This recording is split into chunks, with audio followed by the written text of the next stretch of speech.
नमस्कार दोस्तों, स्वागत है आपका हमारे इस नए वीडियो में। आज के इस वीडियो से हम भारत के संविधान को प्रारंभ करेंगे। इस वीडियो सीरीज़ में हम भारतीय संविधान को पूरा कंप्लीट करने का प्रयास करेंगे।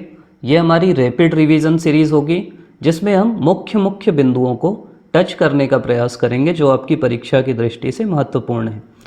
ये वीडियो आपके CGPSC तथा अन्य जो PSC के एग्ज़ाम हैं उसमें, UPSC, UGC नेट एग्ज़ाम तथा अन्य जो भी एग्ज़ाम जिसमें संविधान आता है उसके लिए उपयोगी होंगे। आज का हमारा टॉपिक है कॉन्स्टिट्यूशनल डेवलपमेंट इन इंडिया, अर्थात भारत में संवैधानिक विकास। अगर आप मेरे बारे में जानना चाहते हैं तो आप यहाँ पढ़ सकते हैं। मेरा नाम राजन तिवारी है।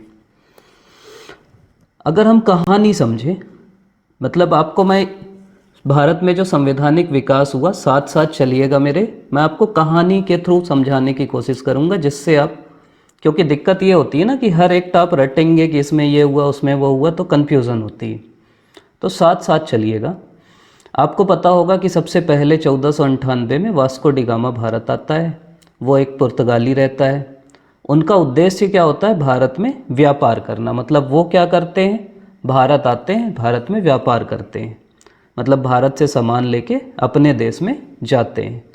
अब क्या होता है कि वास्को डी गामा जो है भारत आता है, और जो वो सामान लेके अपने देश में ले जाके बेचता है यूरोप में, तो उसको करीब 60 गुना फ़ायदा होता है। ये देखिए, ऐसे जहाज़ में आते हैं। अब उसको जो फ़ायदा होता है तो पूरे यूरोप में होड़ मच जाती है। पहले पुर्तगाली आते हैं, फिर डच आते हैं, फिर अंग्रेज आते हैं, फिर डेनिस आते हैं, और उसके बाद फिर फ्रेंच आते हैं। अब इन लोग आके पहले तो यहाँ व्यापार करने आते हैं। मतलब ब्रिटेन से भी अगर आपको कन्फ्यूज़न हो तो आप ये समझिए कि ब्रिटेन में एक कंपनी बनाई जाती है जिसका नाम होता है ईस्ट इंडिया कंपनी। मतलब वो एक कंपनी है, सरकार नहीं आती ब्रिटेन की, और कंपनी आके भारत में व्यापार करती है। लेकिन कंपनी में राजा की हिस्सेदारी थी। मतलब राजा जो वहाँ का था वो भी उसमें हिस्सेदार था, वो भी उसको बनाने में योगदान करता है, मतलब उसका भी फायदा था। अब कंपनी भारत आती है और कंपनी को एकाधिकार दे दिया जाता है कि तुम जाओ और वहाँ तुम ही व्यापार करोगे। वो जो एकाधिकार बोलते हैं ना, वो दे दिया जाता है। कंपनी भारत में आती है, शुरू में व्यापार करती है। व्यापार करते करते उसको लगता है कि यार यहाँ तो हर 2 किलोमीटर 4 किलोमीटर में एक राजा है और सब एक दूसरे से लड़ रहे हैं। तो एक काम करते हैं, इनको आपस में लड़ाते हैं, और जब ये लड़ेंगे एक का साथ दे देते हैं, दूसरे को हराते हैं, दूसरा तो ख़त्म, पहला हमारा गुलाम, क्योंकि हम उसका साथ दिए, और ऐसे करके पूरे भारत को गुलाम बना लेते हैं। क्योंकि अब व्यापार, ये राजा लोग ने तो परेशान करते हैं हमको, तो कंपनी फिर क्या करती है, भारत को धीरे धीरे 1757 का प्लासी का युद्ध होता है, 64 में बक्सर का युद्ध होता है, और ईस्ट इंडिया कंपनी पूरे भारत में फिर धीरे धीरे शासन स्थापित कर लेती है। वो भारतीय राजाओं को भी हराती है, और बाकी जो कंपनियाँ आती हैं फ्रेंच, पुर्तगाली, उनको भी हराती है। क्या होता है, अब कंपनी का होने लगता है फ़ायदा। मतलब आप सीधा सीधा समझेंगे, वो ठीक ठाक फ़ायदा कमाने लगती है।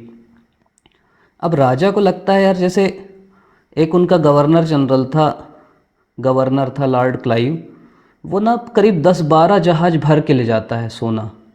मतलब बहुत लूटते हैं उन लोग, उनके जो अधिकारी छोटे छोटे 20-20, 25-25 साल के अधिकारी, और खूब कमाते हैं। तो वहाँ के लोगों को लगता है ना यार कि ये इतना कैसे कमा रहे हैं। पूछते थे तो बोलते गिफ्ट है, हमको उपहार मिला है।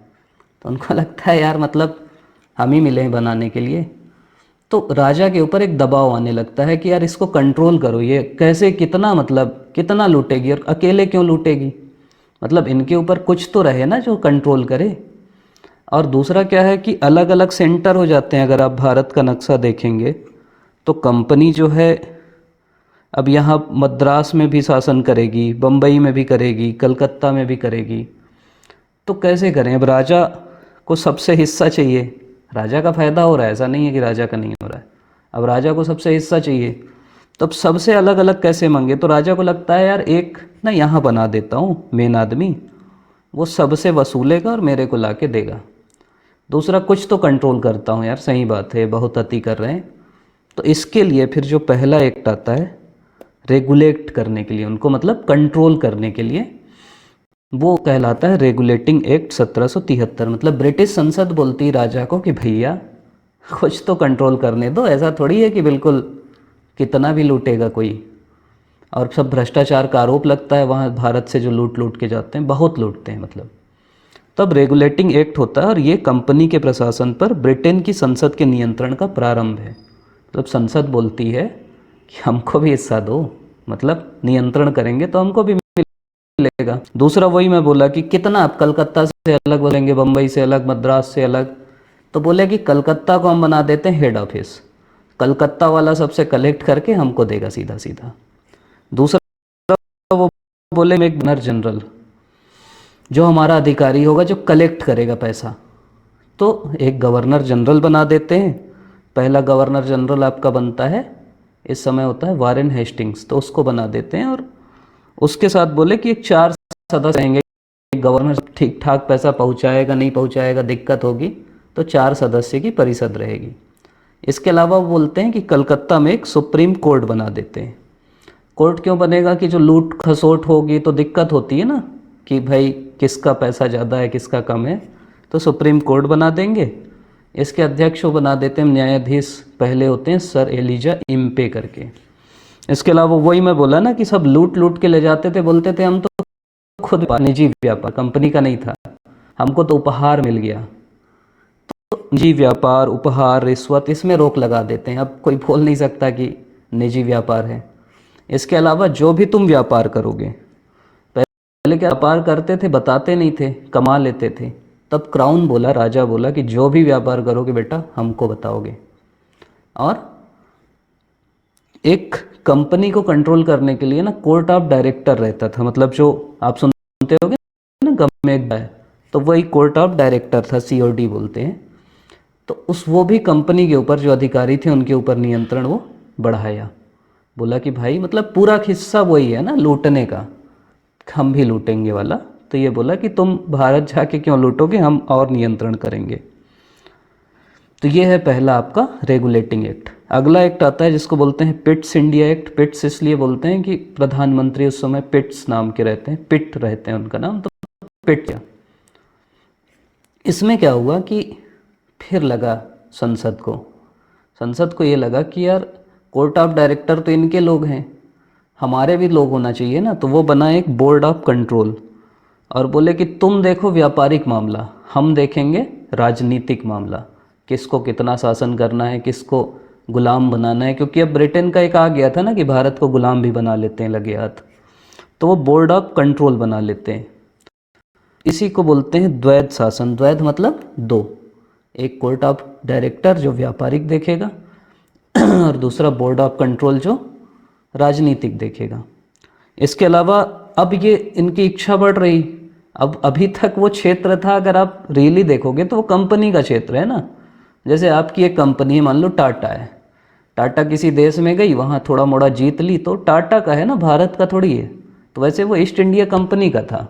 तो ये बोले कि अब ये ब्रिटिश आधिपत्य क्षेत्र है, मतलब ब्रिटिश सरकार कंपनी पे अब नियंत्रण करने लगी, तुम बहुत अति कर रहे हैं, अब तुमको नियंत्रण करेंगे। अगली चीज़ क्या आती कि वो जो 4 सदस्य हम पढ़े थे ना रेगुलेटिंग एक्ट में, एक गवर्नर जनरल था और गवर्नर जनरल ऑफ बंगाल था वो। तो governor general of Bengal plus 4 लोग थे। तो 4 में क्या दिक्कत होती है कि कोई डिसीजन लेना है, 2 इधर 2 उधर, तो दिक्कत हो जाती है ना। तो बोला गया कि अब 3 रखते हैं यार, तो 2-1 से फैसला होगा, तो 4 से घटा के 3 कर दिए। ये हो गया आपका पिट्स इंडिया एक्ट। अब अगला जो अधिनियम आया वो आया 1813 का चार्टर एक्ट। इसमें क्या हुआ, अब देखो और कहानी सुनो। अब वो एक कंपनी यहाँ शासन कर रही थी, बाकी लोग को दिक्कत होगी ना। बाकी लोग बोले कि यार ईस्ट इंडिया कंपनी अकेले क्यों कमाएगी, भाई हम क्यों भजिया तलने आए हैं, पापड़ खाने आए हैं। तो बाकी जितनी कंपनियाँ थी ना, बोली हमको भी करने दो, हमको भी लूटने दो, हमको भी कमाने दो भारत में। तो अब बाकी कंपनियों का दबाव पड़ा संसद के ऊपर, राजा के ऊपर। तो ये ईस्ट इंडिया कंपनी को बोले कि भैया देखो अब संभला नहीं जा रहा है, बाकी को भी भेजेंगे। ईस्ट इंडिया कंपनी बोली यार हमको ना फ़ायदा मेन हो रहा है चाय में और चीन में, उसमें हमको बस करने दो। एकाधिकार मतलब केवल हम करेंगे। इससे पहले ईस्ट इंडिया कंपनी सब में एकाधिकार था, कोई कर ही नहीं सकता। मतलब ऐसा मान लो कि किसी देश में केवल बीएसएनएल का, जैसे भारत में पहले केवल बीएसएनएल था, वो एकाधिकार था ना, और बीएसएनएल बोले कि और कोई सिम चल ही नहीं सकती। अब एयरटेल जियो वाले बोले हमको भी करने दो, तो बीएसएनएल बोला कि ये 2-3 राज्य में हमको लेने दो एकाधिकार, बाकी में सब करो। तो वैसे ही ईस्ट इंडिया कंपनी बोली कि चाय और चीन पे हमको एकाधिकार रहने दो, बाकी में हमारा एकाधिकार ख़त्म कर दो, बाकी में सभी कर सकते हैं। इसके अलावा इन लोग बोले कि अब हम कुछ तो करें ना यार, इतना किसी को लूट रहे तो कुछ तो उनके लिए काम करोगे। तो बोले हम 1 लाख देंगे, ज़्यादा नहीं, 1 लाख देंगे शिक्षा और साहित्य के बढ़ावे के लिए, और 1 लाख देंगे तो अब अपना काम भी करेंगे। मतलब कहीं भी आपको कुछ भी करना है ना, जब आपके ऊपर विद्रोह ज़्यादा होने लगे, तो ईस्ट इंडिया कंपनी वाले बोले यार हम वो करने थोड़ी हैं लूटने कमाने, हम आए हैं भारत को ईसाई बनाने, अपने धर्म का प्रचार करने। तो बोले ईसाई मिशनरी जो हैं उनको छूट दो, बढ़िया से उनको धर्म परिवर्तन करने दो और हमको रहने दो। धर्म की बात आई, सब चुप हो गए। तो ईसाई मिशनरियों को यहीं से छूट मिल गई, और भारतीय व्यापार सभी जो यूरोपीय व्यापारी हैं उनके लिए खोल दिया गया। वही ना, एकाधिकार था पहले, अब सभी के लिए खोल दिया गया। और कंपनी का 10-10 साल, देखो ये 13 से बोले कि अब 20 साल तुम और व्यापार कर सकते हो, 20 साल बाद हम फिर बताएंगे क्या करना है। अब देखना 20 साल में फिर एक्ट आएगा, मतलब अभी कंपनी 20 साल तुम करो देखो बोले। और ब्रिटिश क्षेत्र की संवैधानिक स्थिति को स्पष्ट रूप से परिभाषित किया गया। ये बताया गया कि ब्रिटिश क्षेत्र में संविधान कैसा रहेगा, और ये जो पूरा एरिया है वो स्पष्ट किया गया कि भारत का एरिया ब्रिटिश के अंतर्गत आता है। अब 20 साल होने को है, 20 साल हुआ तो 13 से 20 साल क्या होगा, 33। तो 33 में बोला गया कि वो जो हम लोग बनाए थे ना 73 में, बंगाल का गवर्नर जनरल, उसको बोला गया यार, वो बोल रहा था मेरे को इज्जत नहीं लगती यार, बंगाल बोलते हो, भारत मतलब बंगाल से तो मैं वैसे भी पूरा कंट्रोल कर रहा हूँ। तो वो बोले ठीक है, अब तुम भारत के गवर्नर जनरल हो। आदमी वही है, उस समय था लॉर्ड विलियम बेंटिक, बस वो नाम हो गया बंगाल से भारत, कि वो जो रहता है ना कि हमको चाहिए फुल इज्जत वाला, तो अब इसको बोल दिए भारत का गवर्नर जनरल। इसके अलावा क्या है कि दूसरा काम इन लोग की, अब भारत जैसी नाम लिए ना तो अब ये कर दिए केंद्रीकरण। मतलब पहले क्या था, जैसे मैं आपको बताया कि जैसे मान लीजिए भारत है तो मद्रास में अलग था, ये अलग करता था, ये अलग करता था, तो अब ये बोले कि कानून ना यही करेगा, अब भारत हो गया तो अब भारत का गवर्नर जनरल ही आपके लिए कानून बनाएगा। इसके अलावा बजट भी एक ही आएगा। इससे क्या है, लूटने में आसानी होती है। अब यहाँ ये कुछ अलग किया, ये अलग किया, ये अलग किया, एक ही कानून रहेगा कि हम इतना % पैसा आपसे लेंगे, इतना % लगाएंगे, तो आसानी होती है ना, तो इसलिए केंद्रीकरण किए यहाँ पे। दूसरा क्या किया कि गवर्नर जनरल अभी हम लोग पढ़े थे ना, पहले 4 थे, उसको 3 किए, अब फिर 4 कर दिए। और चौथा सदस्य जो था उसको कानूनी, मतलब कानून का जानकार था, मैकाले आप नाम सुने होंगे, उसको जोड़ा गया। इसके अलावा दास प्रथा जो है उसको बोला गया कि इसको ख़त्म किया गया जाएगा, तो 1843 में एलन बरो ख़त्म करता है। और यहीं पे जो कंपनी के व्यापारिक एकाधिकार हैं उसको पूर्णतः समाप्त कर दिया गया। मतलब अब कंपनी को बोला गया तुम बहुत व्यापार कर लिए, अब तुम शासन करो। समझ रहे, कंपनी है अभी भी, लेकिन कंपनी अब व्यापार नहीं करेगी, केवल व्यापार नहीं करेगी, अब वो शासन करना उसका काम है, बाकी कंपनियां व्यापार करेंगी। 33 में एक चीज़ ये भी होता है कि प्रयास करते हैं इन लोग कि पहले क्या था कि जैसे जो भी अधिकारी बनते हैं उनको ना आप इस बना दिए, वो उसको बना दिए, कोर्ट ऑफ डायरेक्टर मेरे बेटे को बना दो बोले, तो इन लोग प्रयास किए कि यार कोई प्रतियोगित परीक्षा होना चाहिए, इसमें लिखे, लेकिन कोर्ट ऑफ डायरेक्टर बोले हमारा बेटा क्या करेगा, परीक्षा से होगा तो फिर हटा दिए उसको। तो प्रयास किया गया अगर प्रतियोगी परीक्षा का तो 33 हो नहीं पाया। अगला अगर आपको देखना है तो एक वही जो मैकाले था ना, उसी को बोला गया कि तुम कानून बनाओ यार। अंग्रेज बोलते थे हम कानून का शासन चलाते हैं, तो विधि आयोग बनाया गया, कानून से लूटेंगे। मतलब अंग्रेज जो थे ना मस्त लुटेरे थे, कानून का शासन कानून से लूटते थे। और जब उनके ऊपर आती थी ना, जैसे भगत सिंह को जब फांसी देना था कोई कानून नहीं माने, तो वो बस दिखाने के लिए, वो हाथी के दांत बोलते हैं वो वाला था। अब 33 से 20 साल गिनिए, 53 में क्या किया कि गवर्नर जनरल की परिषद में अब बना दिए 6 सदस्य। दूसरा क्या किए, बोले यार अलग अलग होना चाहिए। जैसे आप पढ़ते हो ना, एक विधायी कार्य होता है जिसमें कानून बनाने वाला काम होता है, दूसरा काम होता है प्रशासनिक कार्य। तो बोले दोनों अलग अलग होना चाहिए, तो विधायी कार्य के लिए अलग, प्रशासनिक के लिए अलग अलग काम करेंगे। तो बोले प्रशासनिक के लिए तो 6 सदस्य ही हैं, विधायी के लिए ना 6 और ले आएंगे। कौन कौन आएंगे वो अभी अपन देखते हैं। 2 न्यायाधीश ले आएंगे, तीनों प्रेसिडेंसी के ले आएंगे, एक आगरा से आदमी ले आएंगे। तो ये हो गया, ये 6 तो पहले से हैं गवर्नर जनरल की परिषद में, और बाकी 6 विधायी कार्य के लिए एक्स्ट्रा, तो विधायी कार्य के लिए 12 हो जाएंगे। दूसरा वही मैं बोला कि जो प्रतियोगी परीक्षा की बात हुई थी, अब वो आ गया कि कंपनी के जो महत्वपूर्ण पद हैं उसमें प्रतियोगी परीक्षा होगी। और संपूर्ण भारत के लिए पृथक विधान परिषद, यही जो 6-6-12 की थी, इसमें क्षेत्रीय प्रतिनिधित्व दिया गया। जैसे वही मैं बताया ना, बंगाल, मद्रास, बम्बई, आगरा, इसी को तो क्षेत्रीय प्रतिनिधित्व बोलते हैं ना, हर क्षेत्र से। और 2 जज थे, मतलब कलकत्ता न्यायालय के और एक सुप्रीम कोर्ट के। अगला जो एक्ट आता है वो भारत शासन अधिनियम 58 आता है। आपको पता होगा कि क्रांति होती है 1857 की, तो क्राउन बोलता है राजा अब तुमसे ना हो पाएगा, अब हम करेंगे, अब हमको करने दो। तो अब कंपनी का शासन ले लेता है क्राउन, राजा। दूसरा इनका चल रहा था, कोर्ट ऑफ डायरेक्टर और बोर्ड ऑफ कंट्रोल, इनको भी हटा देते हैं, बोलते हैं तुमसे भी ना हो पाएगा बेटा। अब आ जाता है भारत सचिव। भारत सचिव क्या होता है, मंत्री होता है।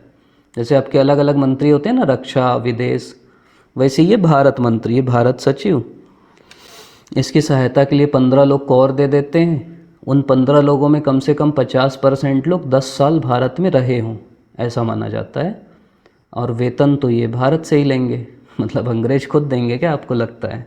तो भारत के राजस्व से वेतन लेंगे।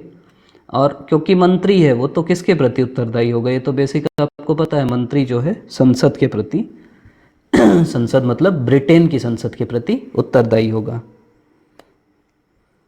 तो ये 58 का एक्ट है। इसके अलावा फिर नाम बदले, बोले क्रांति हो गई यार, गवर्नर जनरल बदनाम हो गया, तो गवर्नर जनरल का नाम रख दिए वायसराय।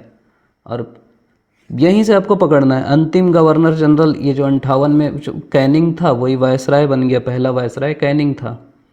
और इसको बोले तुम प्रतिवर्ष भारत की नैतिक और आर्थिक प्रगति की रिपोर्ट संसद में दो। क्या नैतिक प्रगति करेंगे ये, लेकिन अब देना है तो देना है।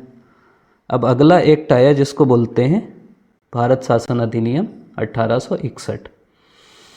इसमें क्या है कि कार्यकारी परिषद जो है उसकी संख्या 4 से बढ़ा के 5 कर दी गई और 5वां सदस्य कर दिया गया। मतलब ये परिषद अलग अलग है, ध्यान रखिए ना, एक विधायी परिषद है, प्रशासनिक है, ये कार्यकारी परिषद है।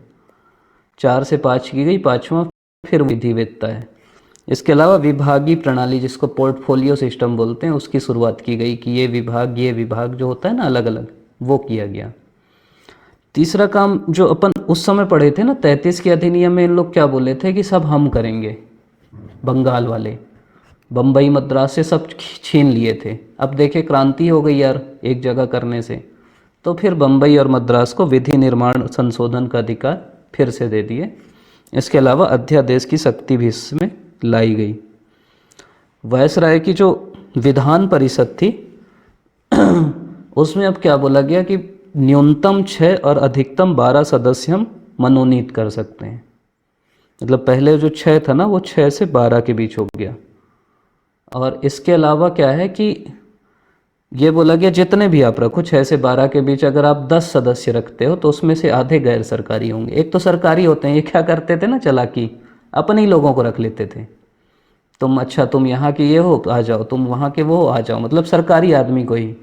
तो बोला गया नहीं, आधे गैर सरकारी रखेंगे। तो 62 में कैनिंग 3 गैर सरकारियों को, जो सबसे ज़्यादा इनके भक्त चेले थे, उनको रखता है। तुम बहुत सपोर्ट किए ब्रिटिश का करके। एक बनारस के राजा थे, पटियाला के राजा थे और एक सर दिनकर राव थे। तो ये तीनों को वो रखता है। अगला एक्ट आता है जो होता है भारतीय परिषद अधिनियम 1892। इसमें क्या होता है कि केंद्रीय विधान परिषद में फिर अब ये न्यूनतम 10 अधिकतम 16, संख्या इसलिए बता रहा हूँ कई एग्जाम में ना फैक्चुअल पूछ लेता है, वो 6 और 12 वो गंदे टाइप से पूछता है, इसीलिए मैं इस सवाल किया। देखो कुल 24 सदस्यों में से गैर सरकारी सदस्यों की संख्या 5 थी। भाई जब अधिकतम 16 है तो कुल 24 कैसे होगा? तो इसलिए मैं संख्या बता रहा हूँ। इसके अलावा अप्रत्यक्ष निर्वाचन पद्धति की शुरुआत होती है, मतलब निर्वाचन करते हैं। अभी जैसे अभी था ना कि तुम आ जाओ, बनारस के राजा आ जाओ, पटियाला के राजा आ जाओ, दिनकर राव आ जाओ, बहुत तुम मेरी तारीफ किए, मैं खुश हुआ। अब है कि थोड़ा सा चुनाव कर लेते हैं अप्रत्यक्ष रूप से, लेकिन चुनाव शब्द का यूज़ नहीं किए। अगली चीज़ थी कि ये बजट पे विचार प्रकट कर सकते हैं जो विधान परिषद के सदस्य हैं, और प्रश्न पूछ सकते हैं। यहाँ भी एक लोचा है, प्रश्न ये पूछ सकते हैं। जैसे आप मेरे से प्रश्न पूछे कि सर पॉलिटिक क्यों पढ़ा रहे हैं, मैं बोला यार मेरा ना मन है इसलिए पढ़ा रहा हूँ। अब आप दूसरा प्रश्न नहीं पूछ सकते कि सर आपका मन क्यों होता है, या आप बोले सर आप इकोनॉमिक्स क्यों नहीं पढ़ा रहे, मैं बोला मन नहीं है। आप नहीं पूछ सकते क्यों मन नहीं है। तो दूसरा जो प्रश्न होता है ना उसको बोलते हैं पूरक प्रश्न। तो आप केवल प्रश्न पूछ सकते थे उनसे कि यहाँ क्यों खर्च किए, वो बोला मेरे को ना मन कर रहा था, हाथ खुजला रहा था। आप ये नहीं पूछोगे भाई तेरा हाथ खुजलाएगा तो देश का खजाना खाली करेगा। पूरक प्रश्न पूछने का अधिकार फिर मिलेगा आपको 1909 के अधिनियम में। 1909 के अधिनियम को हम बोलते हैं मार्ले मिंटो एक्ट। मार्ले जो थे उस समय भारत सचिव थे, मिंटो जो हैं उस समय भारत के वायसराय थे, इसलिए बोलते हैं मार्ले मिंटो एक्ट। वही पूरक प्रश्न का अधिकार मिला, पहली चीज़। दूसरा जो केंद्रीय विधान परिषद था ना, केंद्रीय विधान परिषद मतलब जो केंद्र में विधान परिषद था उसमें रखा गया सरकारी बहुमत। सरकारी मतलब मान लीजिए अगर 20 लोग हैं तो उसमें से 11 लोग सरकारी सदस्य होंगे, मतलब जो सरकार चाहेगी वो करेंगे। और प्रांतीय में दे दिए गैर सरकारी बहुमत, कि प्रांतीय में तुम चलो यार, तुम अगर धोखे से बहुमत हो भी गया तो कर लेना अपने मन का, दिक्कत नहीं है। इसके अलावा इनका नाम याद रख लेना, सत्येंद्र प्रसाद सिन्हा जो हैं वो वायसराय की कार्यकारिणी देखो कब से बन रही थी ना, पहली बार उनको लगा 1909 में कि एक भारतीय को रख लेते हैं, वो भी विधि सदस्य बना के सत्येंद्र प्रसाद सिन्हा को रखे। इसके अलावा पृथक निर्वाचन चालू किए। जनरली हम लोग केवल मुस्लिम पढ़ते हैं, लेकिन इससे जमींदारों को भी दिए, चेंबर ऑफ कॉमर्स को भी दिए और प्रेसिडेंसी कॉरपोरेशन को भी दिए। पृथक निर्वाचन मतलब ये होता है कि जैसे अगर वो जमींदारों को दिए तो जमींदार को केवल जमींदार ही वोट दे सकता है, मुस्लिमों को केवल मुस्लिम ही वोट दे सकते हैं। मतलब अगर उस एरिया से जमींदार खड़ा है तो वहाँ जो जमींदार वोटर हैं वही वोट देंगे, पूरे लोग नहीं देंगे। इसी को बोलते हैं पृथक निर्वाचन। अगला एक्ट आता है जिसको बोलते हैं government of India act 1919। Government of India act में पहली चीज़ जो हुई वो हुई कि केंद्र में द्विसदनी विधायिका हो गई। जैसे अभी आपकी है ना 2 सदन, लोकसभा राज्यसभा, तो ये कब हुआ? Government of India act 1919। इसको बोलते हैं मॉन्टेग्यू चेम्सफोर्ड एक्ट। मॉन्टेग्यू थे भारत सचिव, चेम्सफोर्ड थे उस समय के वायसराय। तो ऐसे एक्ट से भी याद रख लिया करो, जैसे चेम्सफोर्ड यहाँ आपको याद हो गया ना तो आप समझ लो कि 1919 के आसपास चेम्सफोर्ड था। इसके अलावा प्रांतों में द्वैत शासन प्रणाली आई। देखो कंफ्यूज मत होना, 1784 में द्वैत शासन आया, मतलब 2 लोग शासन करेंगे, कोर्ट ऑफ डायरेक्टर और बोर्ड ऑफ कंट्रोल। यहाँ प्रांतों में द्वैत शासन प्रणाली आई, मतलब प्रांतों में जो विषय थे उनको 2 भाग में बांटा गया। प्रांतों में कुछ भारतीय लोग को भी ले लिए। अंग्रेज बोले ये जो आरक्षित विषय है ना इस पे हम कानून बनाएंगे, मतलब गवर्नर बनाएगा, और ये जो हस्तांतरित विषय है ना इस पे भारतीय जो चुन के आएंगे वो बनाएंगे। इनकी चालाकी देखो, ये बोले आरक्षित में रक्षा होगा, विदेश होगा, वित्त होगा, जो अच्छे अच्छे मलाईदार पोस्ट है ना, विभाग हैं, वो ये रख लिए। भारतीयों को बोले तुम शिक्षा देखो, पुस्तकालय देखो, स्वास्थ्य देखो, स्थानीय स्वशासन देखो, ऐसे ऐसे, मतलब जिसमें गाली खाना है, कोई पैसा नहीं है, कोई बहुत काम नहीं है, वो तुम भारतीय देखो। तो इसी को बोलते हैं द्वैध शासन।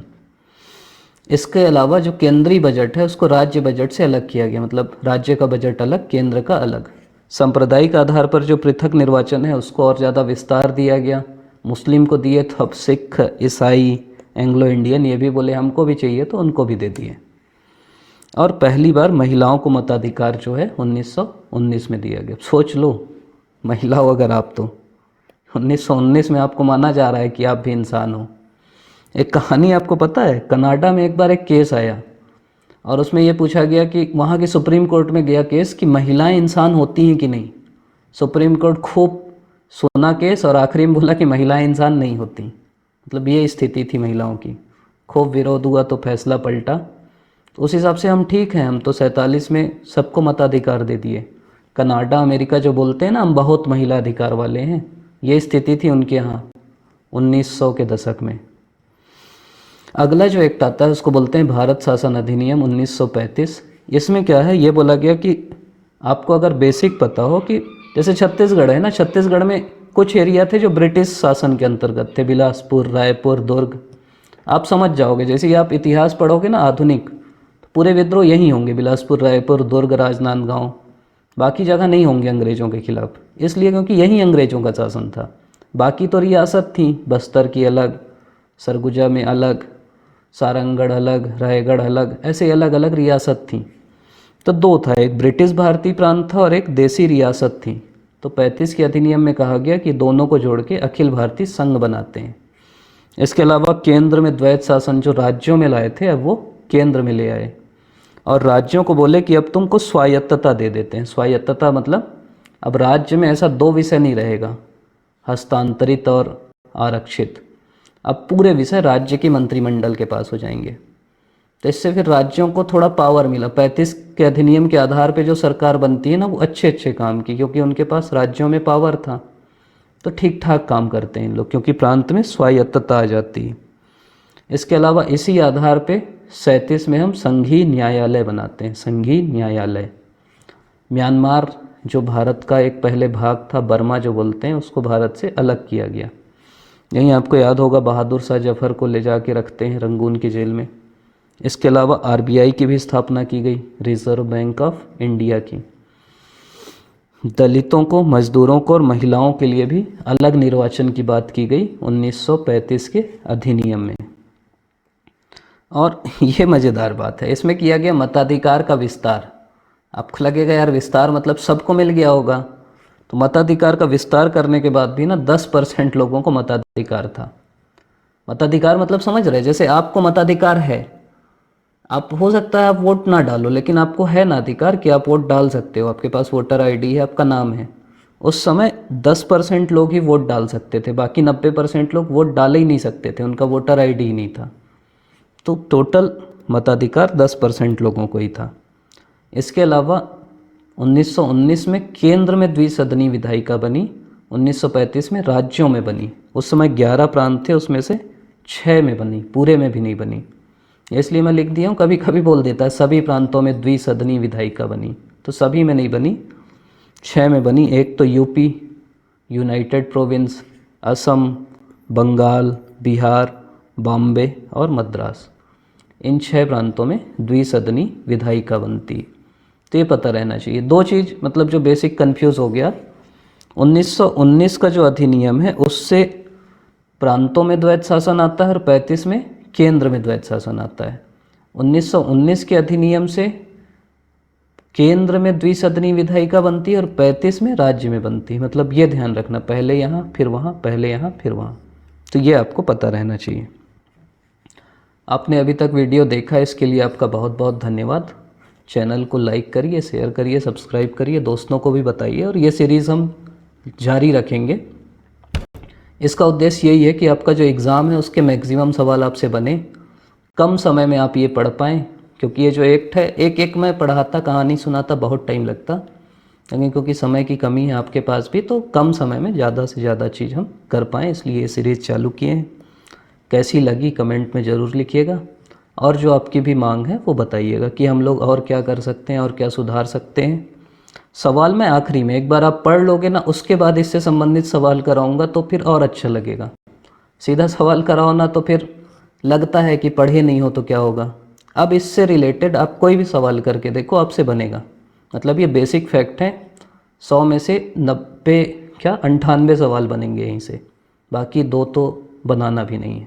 उसके पीछे भागोगे ना तो केवल ये पढ़ पाओगे, पीएचडी करना पड़ेगा फिर। आपका बहुत बहुत धन्यवाद कि आपने अभी तक वीडियो देखा, बहुत बहुत शुक्रिया।